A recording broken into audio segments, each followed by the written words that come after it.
الله من يقرأ الفاتحة.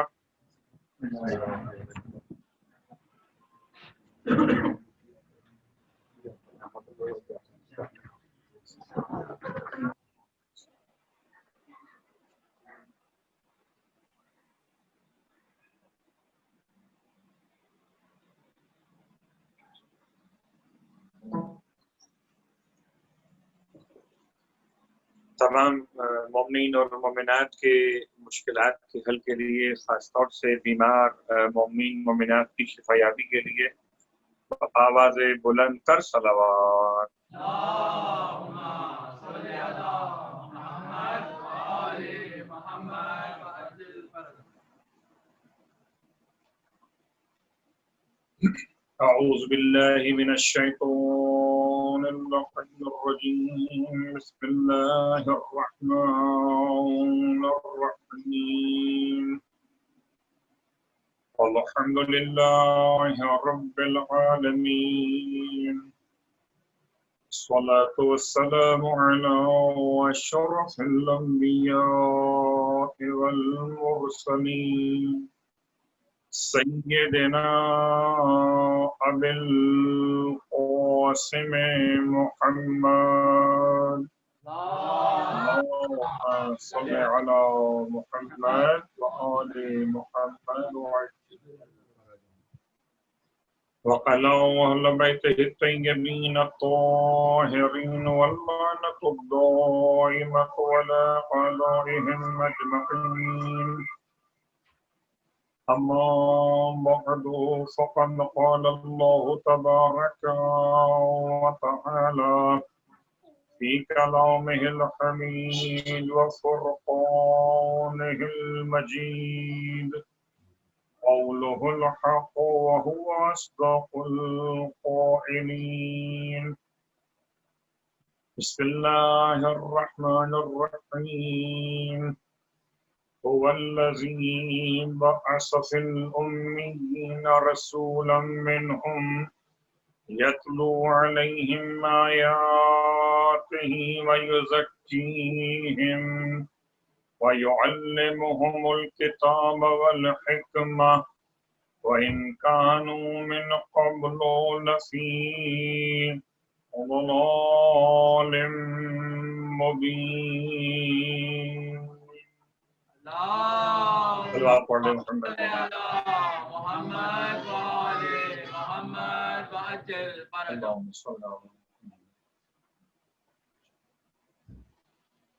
تمام تعریفیں اس خدائے بزرگ و برتر کے لیے اس نے کائنات کو بغیر کسی منت و احسان کے خلق فرمایا، اور تمام ہدیہ درود و سلام نزوات مقدسات کے لیے کہ جنہوں نے بغیر کسی منت و احسان کے انسانیت کو رب تک پہنچایا. الحمدللہ الذی جعلنا من المتمسکین بالقرآن العظیم وجعلنا من المتمسکین بولایت علی ابن ابی طالب علیہ السلام. اللهم صل على محمد وآل محمد. عظم اللہ اجورنا واجورکم بمصابنا بمحمد صلی اللہ علیہ وآلہ وبمصابنا بالحسن بن علی علیہم السلام، وجعلنا وإياكم إن شاء الله من الطالبين بثأرهما مع وليهما الإمام المهدي من آل محمد عليهم السلام. اللهم صل على محمد وآل محمد وعجل فرجهم. اما بعد، شکر خداوند تبارک و تعالی کہ فرش عزائے ختمی مرتبہ اور فرزند ختمی مرتبت کی خدمت کا شرف حاصل ہو رہا ہے المرتضی سینٹر کے صاحبان ایمان کے درمیان۔ آپ کی خدمت مقدس میں اس تاریخ کی اہمیت کے حوالے سے یہ بات علماء اس سے پہلے بھی بیان کرتے چلے آئے۔ 28 صفر المظفر 1442 سن ہجرت آج کا دن آپ کے ہمارے درمیان ماتم اور تعزیت کا دن، پرسہ اور سوگواریت کا دن، یہ کائنات میں سب سے بڑا سانحہ، اس سے بڑا سانحہ ممکن نہیں۔ اللہ کے رسول کا دنیا سے رخصت ہو جانا تاریخ کا، اس کائنات کا، عالم انسانیت کا سب سے بڑا نقصان اس دن ہوا جب اللہ کے حبیب دنیا سے رخصت ہو گئے۔ انا للہ وَإِنَّا إِلَيْهِ رَاجِعُونَ انا للہ وَإِنَّا إِلَيْهِ راجعون انا للہ وَإِنَّا إِلَيْهِ راجعون۔ خدا کی بارگاہ میں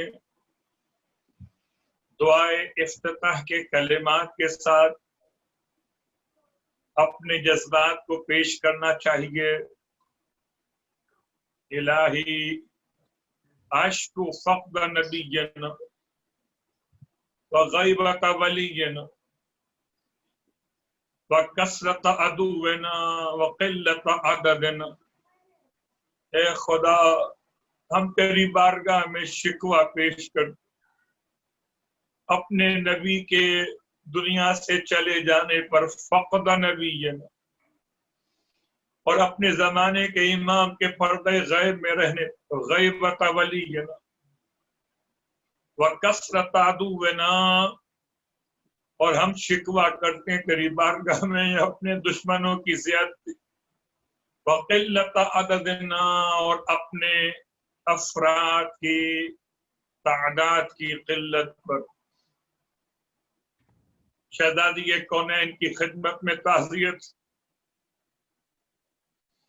تمام اہل بیت اطہار کی خدمت میں تعزیت، آباء و اجداد پیغمبر کی بارگاہ میں تعزیت اور تسلیت پیش کرتے۔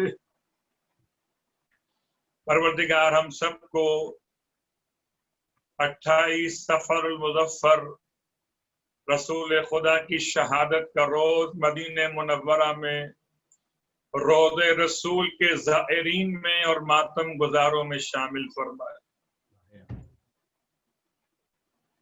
اس کے ساتھ ساتھ آپ کی خدمت مقدس میں تمام تر اہل ایمان، تمام اہل اسلام اور تمام تر مہاراج عظام بالخصوص کی خدمت میں شہادت امام حسن مجتبی علیہ السلام مناسبت سے تعزیت اور تسلیت پیش کرتے ہیں۔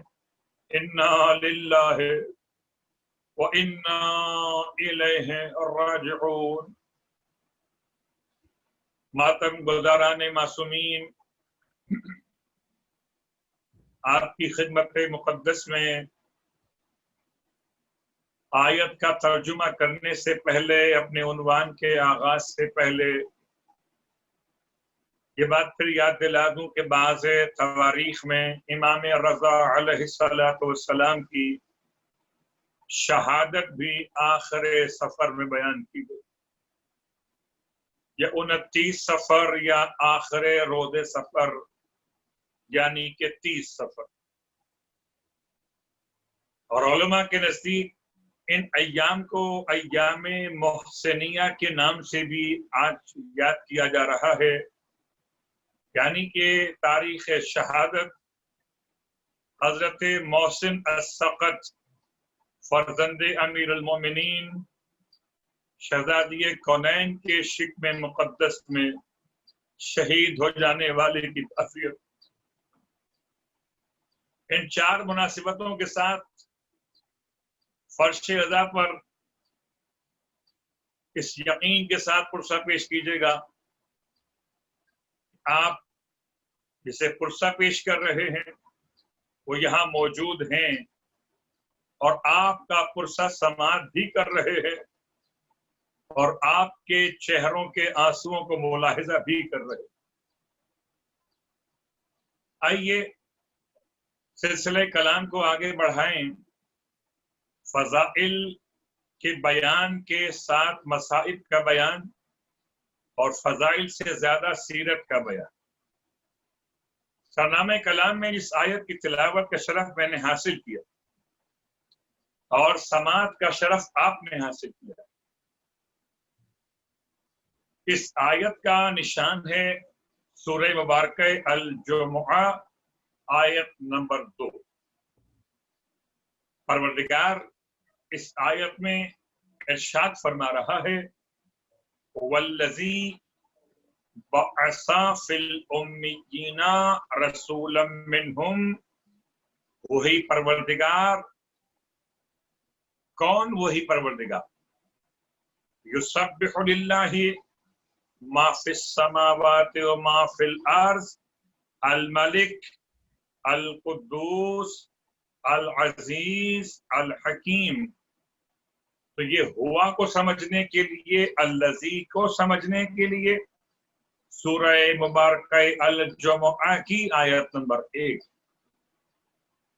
یسبح، اللہ کے لیے پاکیزگی بیان کرتے، یسبح للہ، اللہ کے لیے تسبیح بیان کرتے، ما فی السماوات و ما فی الارض، وہ تمام کے تمام جو آسمانوں میں، وہ تمام کے تمام جو زمینوں میں، الملک القدوس العزیز الحکیم۔ کون پروردگار، کون ذات الہی کہ جو بادشاہ ہے، اس میں کوئی نقص نہیں ہے، صاحب عزت اور غلبہ اور صاحب حکمت پروردگار۔ ان چار صفات کے ساتھ اللہ کی ذات مقدس کو بیان کرنے کے بعد اب آیت بتاتی ہے والذی، اس کی پانچویں صفت یہ ہے الملک القدوس العزیز الحکیم۔ چار صفات تو ہو گئیں آیت نمبر 1۔ پانچویں صفت ہے والذی، وہی تو پروردگار ہے، بعث فی الامیین، جس نے امیین میں مبعوث کیا، رسولا منہم، ان میں سے ایک کو رسول کے عنوان میں، رسول کے منصب پر۔ اس کی پہچان یتلو علیہم آیاتہ، کہ وہ ان کے سامنے اللہ کی آیتوں کی تلاوت کرتے، فیزکیہم، اور وہ ان تمام افراد کے نفوس کو پاک اور پاکیزہ کرتے، فیعلمہم الکتاب والحکمہ، اور وہ انہیں کتاب اور حکمت کی تعلیم دیتے، وَإِن كَانُوا مِن قَبْلُ لَفِي ضَلَالٍ مُبِينٍ، اگرچہ اس پیغمبر سے پہلے وہ تمام کے تمام کھلی ہوئی گمراہی میں تھے۔ آسان اردو میں ترجمہ آپ کی خدمت میں نے پیش کیا۔ سورہ مبارکہ الجمعہ کی تلاوت کے حوالے سے دو باتیں عرض کرنا چاہوں گا۔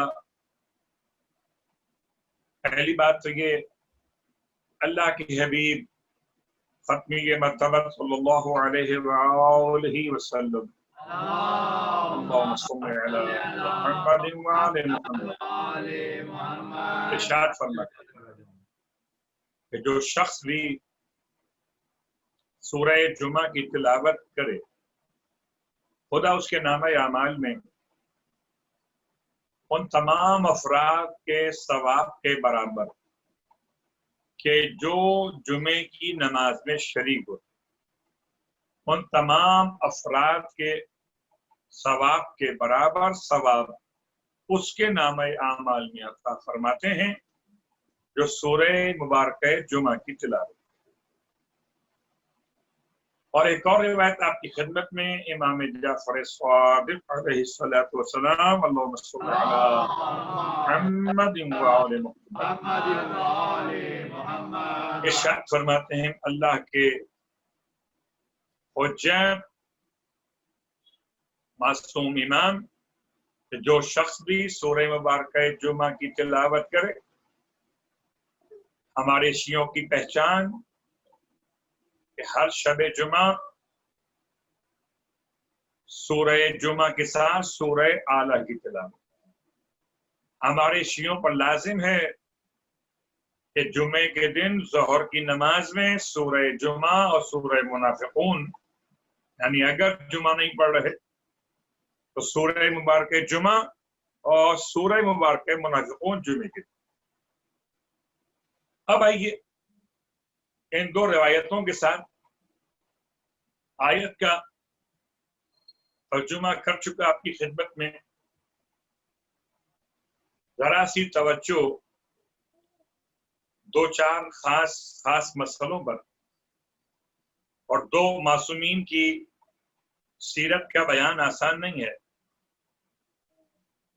اللہ کے رسول کی شخصیت اور فرزند رسول کی شخصیت، والذی بعث فی الامیین رسولا منہم، جن کو رسول مبعوث کیا پروردگار نے، ان کی چار ذمہ داریوں کو بیان کیا ایک آیت کے اندر۔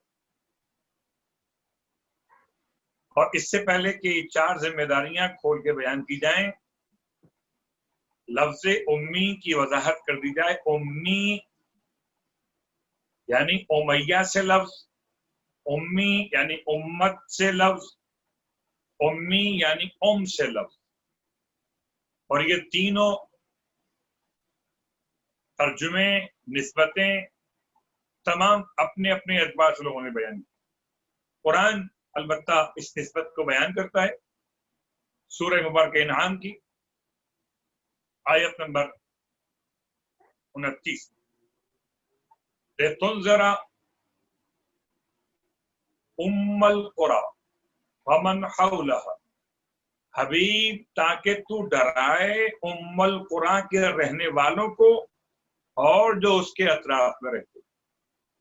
تو امی کا مطلب ام القریٰ میں رہنے والے، اللہ کے حبیب امی ہیں، اور امی کا مطلب ہے ام القریٰ مکہ المکرمہ میں رہنے والے۔ ام القریٰ کا مطلب قریوں کی ماں، قریوں کا مرکز، زمین کا مرکز یا سینٹر۔ اس اعتبار سے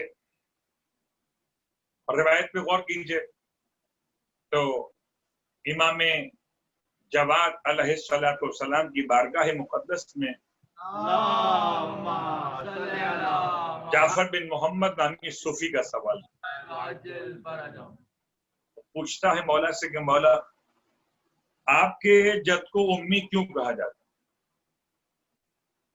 امام نے ارشاد فرمایا لوگ اس امی کے بارے میں کیا سمجھ رہے ہیں؟ تو کہتا لوگ سمجھتے ہیں کہ وہ ان پڑھ تھے، نہ لکھ سکتے تھے نہ پڑھ سکتے تھے۔ امام نے ارشاد فرمایا قسم بخدا لوگ جھوٹ کہتے ہیں۔ ارشاد فرمایا مولا نے کہ ہمارے جد 72 زبانوں میں بول بھی سکتے تھے، پڑھ بھی سکتے تھے، اور 72 زبانوں میں لکھ بھی سکتے تھے۔ راوی کو اشتباہ 73 زبان بھی ہے تو 73 لینگویجز بول سکتے تھے، لکھ سکتے تھے اور پڑھ سکتے تھے۔ امام فرماتے ہیں کیا ہو گیا ان کو؟ یہ آیت کو سمجھ نہیں پا رہے۔ اگر خدا امی کہے اور اس کا مطلب ہو ان پڑھ، جو نہ پڑھ سکتے ہوں نہ لکھ سکتے، تو اسے معلم بنا دیا، یعلمہم الکتاب والحکمہ۔ آج تک کسی تعلیمی ادارے نے، چاہے کسی لیول کا تعلیمی ادارہ ہو، اسے اسکول کہیں، کالج کہیں، جامعات کہیں، آج تک ایسا ہوا کہ کسی ایسے شخص کو استاد بنا دیا ہو جو نہ پڑھ سکتا ہو نہ لکھ سکتا ہو؟ قرآن اسی آیت میں کہتا ہے یعلمہم الکتاب والحکمہ، معلم بنایا۔ معلم means ٹیچر، پڑھانے والا۔ آپ کہتے ہیں نہ پڑھ سکتے تھے نہ لکھ سکتے تھے۔ اللہ اکبر۔ تو اگر آل محمد کی بارگاہ سے ختمی مرتبت کو سمجھیے گا تو پیغمبر کی شان سمجھ میں آئے۔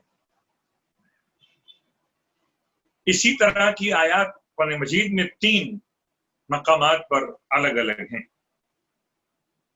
پہلا مقام سورہ البقرہ، آیت نمبر 129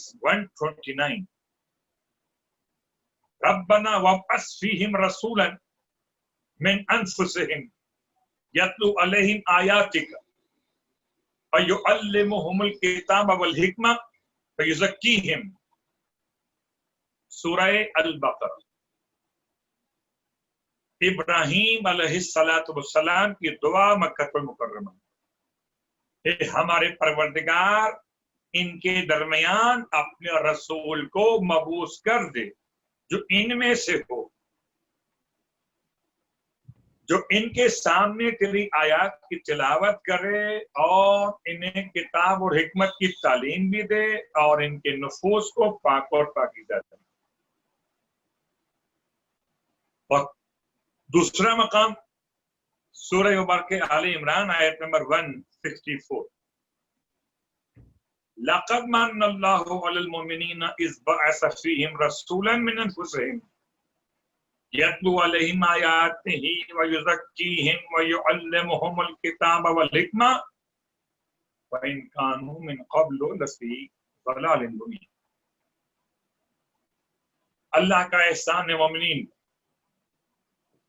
کہ اس نے ان میں سے ایک رسول کو مبعوث کیا کہ جو ان کے سامنے اس کی آیات کی تلاوت کرتا ہے، ان کے نفوس کو پاکیزہ کرتا ہے، انہیں کتاب اور حکمت کی تعلیم دیتا، اگرچہ وہ اس نبی سے پہلے کھلی ہوئی گمراہی میں تھے۔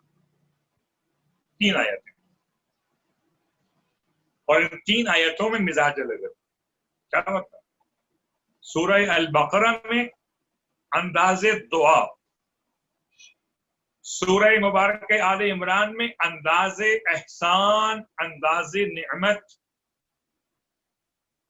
اور سورہ مبارکہ الجمعہ میں انداز تعارف پروردگار۔ ایک آیت کا سلسلہ 3 مقامات پر الگ الگ پیغام دیے، اور چونکہ آیت پر غور کرتے ہوئے یہ بات سمجھ میں آ سکتی کہ اللہ کے رسول کے لیے جب الفاظ استعمال کیے گئے تو الفاظ کیا استعمال کیے گئے؟ بعث فعل ماضی، سورہ مبارکہ جمعہ میں بعث فعل ماضی یعنی مبعوث کر دیا۔ اب یہ کام ہو گیا، پاسٹ ہو گیا۔ اب رہا مسئلہ کہ زمانے حال اور زمانے استقبال میں یتلو،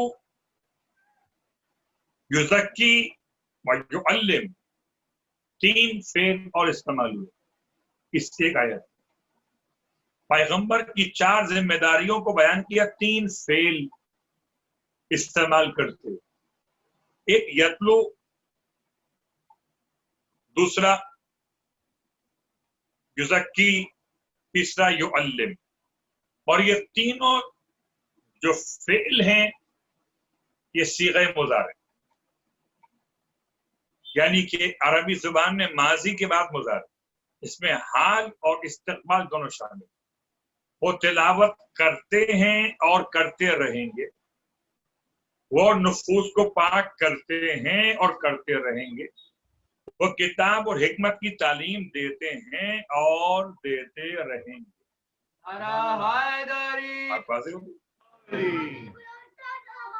پیغمبر کی 4 ذمہ داریوں کو بیان کیا 3 فعل مضارع کے بیان کے ساتھ۔ اور اب آئیے غور کیجئے، اللہ کے حبیب کی شخصیت، مقصد بعثت، خود بعثت ایک مرتبہ، مقصد بعثت مسلسل۔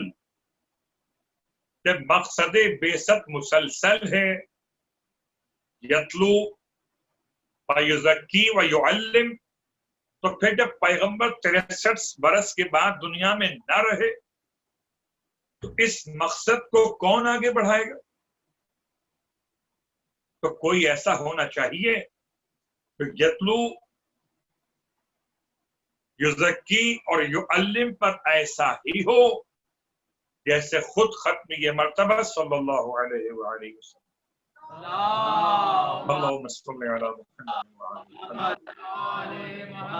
اور اسی لیے کسی اور مکتب میں یہ بات سمجھ میں آئے گی نا، اس مکتب حقانیت پر، مکتب اہل بیت پر یہ بات بآسانی سمجھی جا سکتی کہ ان ذمہ داریوں کو نبھانے کے لیے اللہ کے حبیب نے اپنی اطرت کا تعارف کرایا تو الفاظ استعمال کیے کہ انا اولنا محمد وانا اوسطنا محمد وانا آخرنا محمد وانا کلنا محمد۔ آپ فرماتے ہیں ہمارا پہلا بھی محمد، ہمارا اوسط بھی محمد، ہمارا آخر بھی محمد، ہم سب کے سب محمد۔ اللہم صلی علی محمد وآل محمد بات بازے ہو کہ بعثت ایک مرتبہ، مقصد بعثت مسلسل۔ اب اللہ کے رسول کی شخصیت کے بارے میں اگر خلاصتاً کہا جائے تو 63 برس کی مدت حیات ظاہر، 40 برس نبوت کے اعلان سے پہلے اور 23 برس نبوت کے اعلان کے بعد آپ کی ساری زندگی عبادت خدا سے ایسی مرقع ہے، اس انداز سے مجسم عبادت کے طور پر کہ سورہ مبارک الحجر پروردگار کا اعلان وَاعْبُدْ رَبَّكَ حَتَّى يَأْتِيَكَ الْيَقِينُ، اور اس سے پہلے اسی سورہ میں ایک اور اعلان بھی ہے لَأَمْرُكَ إِنَّهُمْ لَفِي سَكْرَتِهِمْ يَعْمَهُونَ، حبیب آپ کی عمر کی قسم، یہ لوگ گمراہی کے نشے میں مست ہو چکے، جس کی عمر کی قسم خدا کھائے اسے مصطفیٰ کہتے ہیں، جس کے لیے خدا فرمائے کیا شخصیت، الفاظ تقلبک فی الساجدین سورہ شعراء، الذی یراک حین تقوم، وہ آپ کو دیکھ رہا تھا پروردگار جب آپ قیام کر رہے تھے اور جب آپ اسلاب میں منتقل ہو رہے تھے سجدہ گزاروں، تقلبک فی الساجدین، تو آپ کے سجدوں کی بات کیا بیان کروں کہ آپ سجدہ گزاروں کے صلب میں منتقل ہوتے۔ اللہ کے رسول کی شخصیت جب بات سجدے کی آئی تو ایک جملہ تھا، کسی شخص نے اللہ کے حبیب کی بارگاہ میں کچھ سوالات کیے، اور میں سے ایک سوال یہ کیا، یا رسول اللہ میں چاہتا ہوں کہ خدا مجھے آپ کے ساتھ محشور کرے، آپ نے ارشاد فرمایا اگر تم چاہتے ہو کہ خدا تمہیں ہمارے ساتھ محشور کرے تو اپنے سجدوں کو طول دیا کرو، اپنے سجدوں کو طول دیا کرو۔ اے صاحبان علم اور ادب، اے صاحبان فہم و شعور، نماز واجب کے سجدے مخصوص ہیں، اتنا طول دینا کہ نماز کی شکل بگڑ جائے شرعن جائے، لیکن نماز واجب کے علاوہ سجدہ شکر اور سجدہ تشکر پروردگار عالم جتنا کر سکتے ہیں اتنا، اس سے نماز کے واجبات کا کوئی تعلق۔ اپنے حبیب کی شان کو اللہ نے اس طرح سے مکمل، وَاعْبُدْ رَبَّكَ حَتَّى يَأْتِيَكَ الْيَقِينُ، اے حبیب اپنے رب کی اتنی عبادت کیجئے یہاں تک کہ آپ کی موت واقع ہو، یَأْتِيَكَ الْيَقِينُ۔ اللہ، وہی جملہ ہے جو آپ پڑھتے ہیں زیارت معصومین میں، قد اقمت الصلاۃ وآتیت الزکاۃ وامرت بالمعروف ونہیت عن المنکر واطعت اللہ ورسولہ حتی آتاک الیقین، حتی یاتیک الیقین، یہ قرآن کی جملہ، حتی آتاک الیقین یہ زیارت معصومین کے جملہ۔ اور چونکہ شخصیت ختمیہ مرتبہ صلی اللہ علیہ وآلہ وسلم کے ساتھ ساتھ شخصیت فرزند رسول امام حسن مجتبی علیہ السلام کے بارے میں بہت ساری باتیں ہو سکتی، اور بہرحال ابھی تک ہمارے درمیان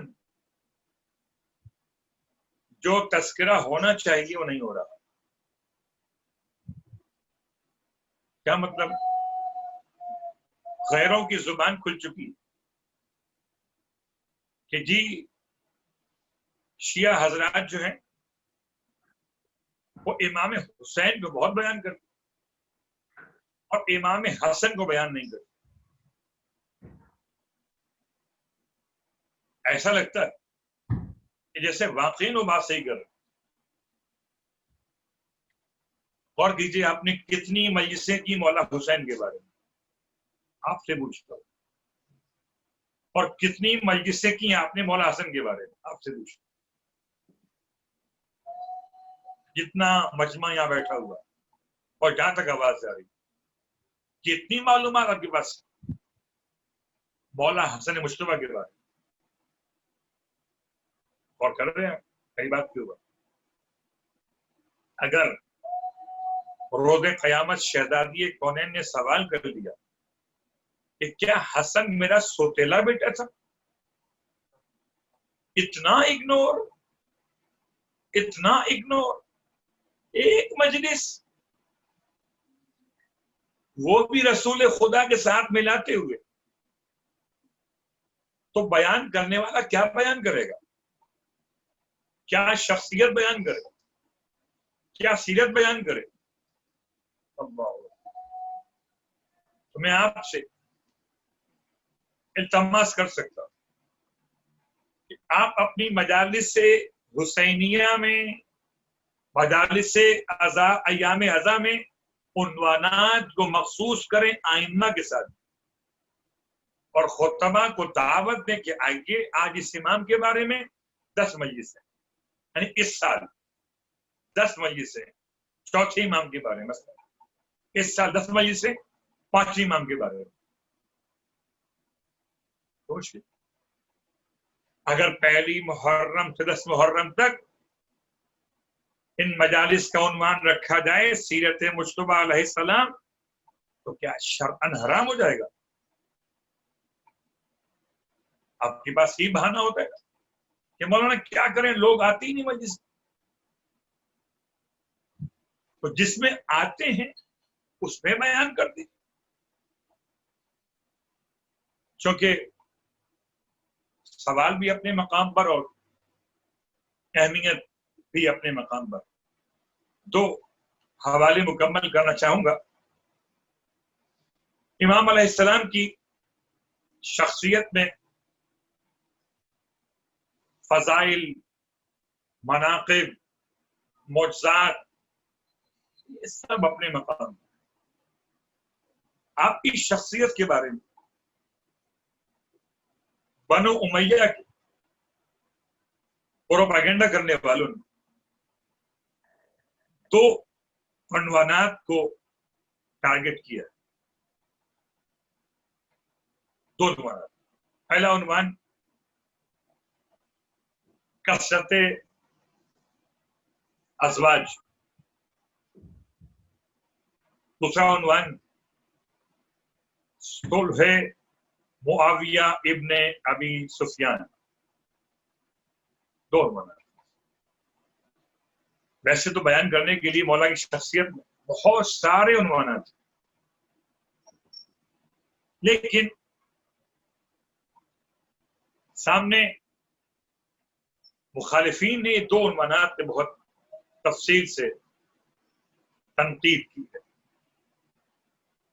اور تفصیل کا جواب مختصر کلمات میں دینا زیادہ بہتر رہے گا، کیونکہ اب اتنے مختصر وقت میں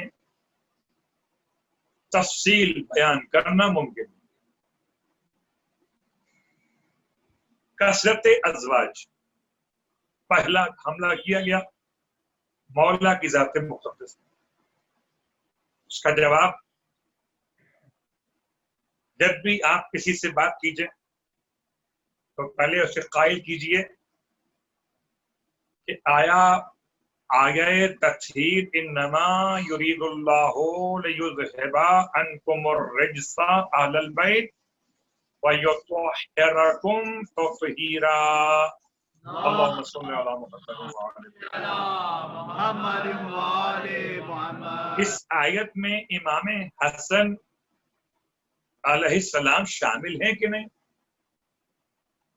شیعہ، سنی، اہل حدیث یا مکتب دیوبند؟ آیے تطہیر میں کسی اور کو شامل کریں وہ ان کا مسئلہ، ان کو مائنس نہیں کر سکتے،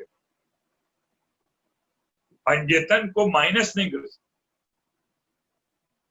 تو پہلی دلیل کہ جس کی طہارت کی گواہی خدا قرآن میں آئے تطہیر میں دے، اس سے کوئی بھی ایسا عمل سرزد ہونا ممکن نہیں جو خلاف تطہیر ہو۔ پہلا مسئلہ۔ دوسرا مسئلہ، ایک محاورہ اردو زبان کا، کہتے ہیں کہ جھوٹ کے پاؤں نہیں ہوتے۔ کثرت ازواج بیان کرنے والے مورخین سے ہمارا سوال ہے کہ تم نے اتنا بیان کیا کہ جی ایک دن نکاح کرتے تھے، ایک دن طلاق دیتے تھے، یہ تو بتائیے کہ ان تمام تر خواتین کے نام کیا کیا تھے؟ چلیے خاندان نہ بتائیے، قبیلہ اور علاقہ نہ بتائیے، کب نکاح کیا تاریخ نہ بتائیے، کب طلاق دی تاریخ نہ بتائیے، کم از کم ان کے نام تو بتا دیجیے۔ جب آپ نام پوچھنے جائیں گے تو انگلیاں منہ پہ رکھی ہوئی، جھوٹ کے پاؤں نہیں ہوتے۔ اللہ، جس کو اللہ کے رسول اپنا لعاب جسیں، اس کے وجود کو اللہ کے رسول اپنے کانے پر بٹھائے، یہ ناصبی اور بنو امیہ کے ہوا خواہ بکے ہوئے صاحبان قلب رسول خدا کو نہ چھوڑا۔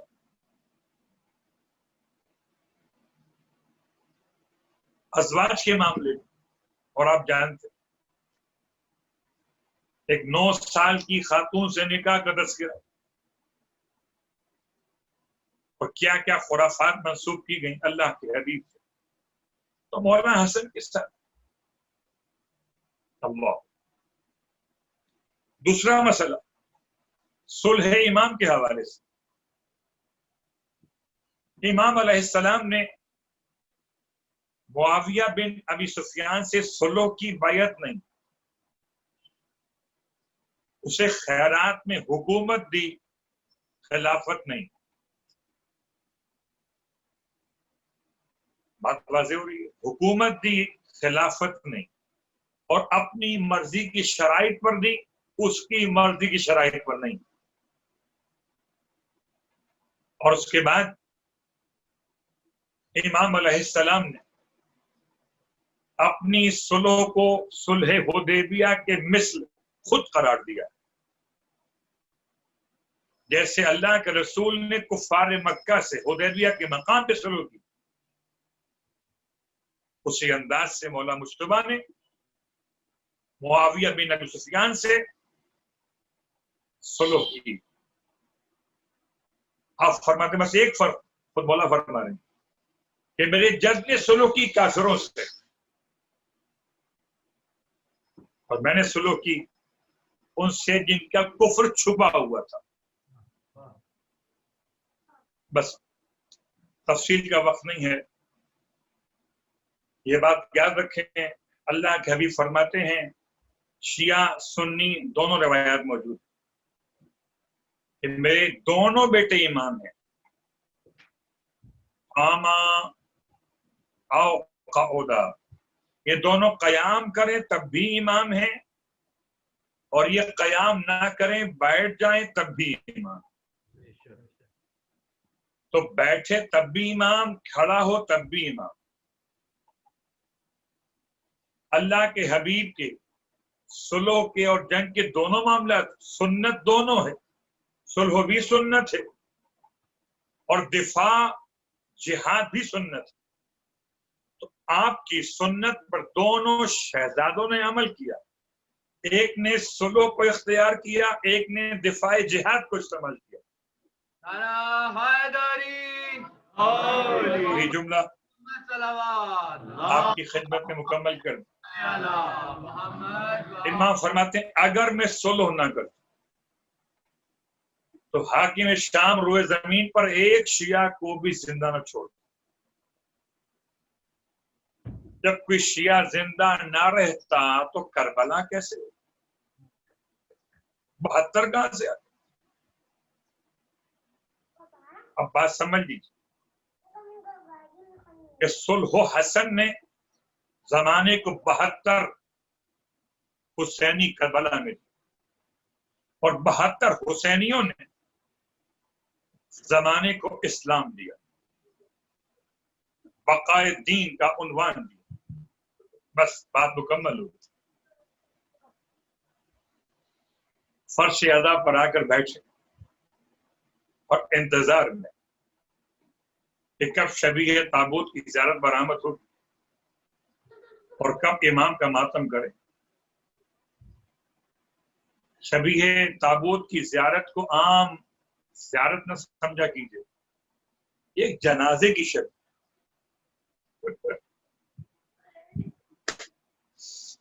اور جس کو امام سے جتنی محبت اس کو امام کے شبیہ جنازہ کا اتنا ہی احترام کرنا چاہتا ہے۔ رونے والوں مدینے میں نہ تھے اس دن جب امام کا جنازہ اٹھایا گیا، نہ تھے اس دن مدینے میں جب امام کا جنازہ اٹھایا گیا، اور نہ آج یہ ممکن ہے کہ مدینہ منورہ جنت البقیع میں قبر حسن مجتبیٰ پر پھول لگ سکے، پانی چھڑک سکے۔ تو آؤ، ایک ذریعہ آپ کو دیا گیا کہ آؤ ماتم مجتبیٰ میں آؤ، جنازہ مجتبیٰ کو کاندھا دے سکو، اور چاہو تو پھول ڈال دو، اس کے جنازے پر تیر برسائے گئے۔ اجرکم اللہ۔ اور رونے والوں، میرا مولا کس طرح کے مسائل کا شکار رہا ہے. جودہ بنت اشعث آپ کے نکاح میں جو خاتون ہے، اس نے امام پر کس طرح سے وار کیا ہے. اسے معاویہ بن ابی سفیان کی طرف سے 2 لاکھ درہم، اس کے ساتھ ساتھ یزید سے رشتے کا انعام وغیرہ پیشکش کیے گئے کہ تو یہ زہر حسن کو پلا دے. خدا کی لعنت تو قاتلین امام کو جنہوں نے قتل کیا، ظاہر بظاہر پس پردہ رہ کر ان تمام پر خدا کی بدترین لعنت. میرا مولا، زہر کی شدت کتنی تھی؟ بعض روایات میں ملتا ہے کہ 40 دن تک امام کے جسم میں زہر نے اثر کیا، یعنی 40 دن پہلے امام کو زہر دیا گیا اور 28 سفر کو میرا اپنے بھائی سے اپنے حال کو بیان کرتے تھے، اپنی بہنوں سے فرماتے تھے برتن لے آئیے. اردو زبان میں اسے لگن بھی کہا گیا، جس میں امام علیہ السلام کو خون کی الٹیاں ہو رہی ہیں اور جگر کے ٹکڑے کٹ کٹ کے نکل رہے تھے. غربتا، بہنوں کے سامنے بھائی کا یہ عالم تھا. بھائی کے سامنے رونے والوں، تمام اہل بیت پچھاڑے کھاتے تھے. مولا حسین اپنے بھائی کے لیے اتنا گریا کر رہے تھے کہ امام فرماتے تھے بھیا، سینے سے لگا کے فرماتے تھے بھیا نہ روئیے، اگر ہم دنیا سے چلے بھی گئے تو آپ ہمیں غسل و کفن دیں گے، لیکن لا یوم کا یوم کا یا ابا عبداللہ، بھیا جیسا دن تم پر آئے گا ایسا دن تو کسی پر نہیں آئے. میرا مولا وصیت کرنا چاہتا ہے، تمام کو جمع کر لیا گیا. امام کی 15 اولادیں ذکر کی گئی ہیں. بیٹوں میں 8 بیٹے ہیں، 7 بیٹیاں ہیں. بعد نے لکھا 8 بیٹیاں اور 7 بیٹے. ان میں سب سے چھوٹا اس وقت جو مولا کے سامنے ہے وہ قاسم ہے. فرما کو بلایا، میرے چھوٹے کا خیال رکھنا. ایک تعویذ لکھ کر دیا کہ اس کے بازو پر باندھ دو. میں سمجھتا ہوں ماں کو کیا خبر ہوگی کیسا تعویذ. تعویذ تو حفاظت جان اور مال کے لیے باندھے جاتے ہیں. کربلا میں جب قاسم کے بازو کا تعویذ کھولا گیا اور امام حسین علیہ السلام نے جب کربلا میں اپنے بھائی کی تحریر کو دیکھا تو فرماتے تھے بھیا ہمارا خیال اس وقت میں بھی رہا. رونے والوں، امام فرماتے تھے میں فرما جب کوئی بڑا مشکل دن آئے اور تمہاری مشکل حل نہ ہو تو اس کو کھول لینا، تمہاری مشکل آسان ہو جائے گی. فروا کو تعویذ لکھ کر دیا قاسم کو باندھنے کے لیے. سارے اہل بیت کو امام حسین علیہ السلام کے سپرد کیا. بھیا میں تمہارے سپرد ہیں بھیا، ان کا خیال رکھیے گا. مولا فریاد یا محمد، آنکھیں بند ہونے لگی، گھر میں کوہرام مچ گیا، یتیم ہو گئے اہل مدینہ، یتیم ہو گئے اہل ایمان، رسول کا نواسا. اسے بڑی محبت سے سیدہ نے پالا تھا، اسے امیر المومنین بہت پیار کرتے تھے. مصیبت رونے والوں، مولا کے غسل و کفن کا انتظام ہونے لگا. مولا حسین اپنے بھائی کو غسل و کفن دیتے جاتے تھے، روتے جاتے تھے. وہ غربتا کفن پہنایا گیا، جنازہ تیار ہو گیا. طریقہ ہے نا کہ جنازہ تیار کرنے کے بعد ایک مرتبہ چہرے کی زیارت کرائی جاتی ہے، سب کو جمع کیا گیا، آؤ آ کر آخری بار بابا کا چہرہ دیکھ لو۔ میں کہوں گا مولا کی اولادوں سے، اے آقا زادیوں، اے شہزادوں، اپنے بابا کا چہرہ کفن میں دیکھا، قیامت ٹوٹ گئی ہوگی۔ جب قاسم تڑپ کے روئے ہوں گے تو حسین نے سینے سے لگا دیا، ارے چچا موجود ہے، بیٹا مت گھبرا۔ میں کہوں گا اے شہزادے، باپ کا چہرہ کفن میں دیکھا، آئے کربلا، سکینہ باپ کا چہرہ کبھی نو کے سینہ پر دیکھی، کبھی تشتے طلحہ میں دیکھے گی۔ اجرکم اللہ۔ رونے والوں کہتے ہیں نا، جس کی بیٹیاں موجود ہوں اس کے جنازے پر رونق ہو جاتی ہے، بیٹیاں بیٹوں سے زیادہ روتی ہیں۔